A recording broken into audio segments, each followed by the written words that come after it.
কারণ আমরা দীর্ঘ 15টি বছর দেখতে পারিনি জামাত ইসলামী কিভাবে তার কর্মগুলো করে থাকে।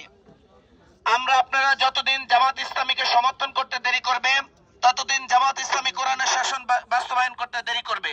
সেজন্য আগামী দিনে জামাত ইসলামী চাচ্ছে এই জমিন আল্লাহর, এই জমিনে আইন চলবে আল্লাহর।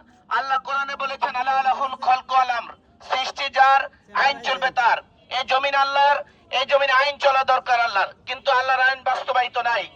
দীর্ঘ 53 বছরের দেশ শাসনে এই দেশের মানুষ বহু শাসন দেখেছে, কিন্তু একবারের জন্য কোরআনের শাসন দেখে নাই। সেই জন্য আগামী দিনে বাংলাদেশের মুসলমানরা কোরআনের শাসন দেখতে চায়। আপনারা কি বলেন, ঠিক কিনা?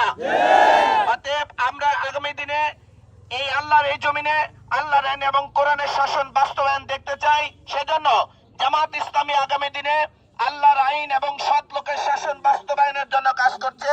আপনাদেরকে আহ্বান জানাচ্ছে, আপনারা 25 তারিখের সম্মেলনে সুন্দরভাবে অংশগ্রহণ করবেন, যাবেন, দেখবেন এবং সমর্থন দিবেন।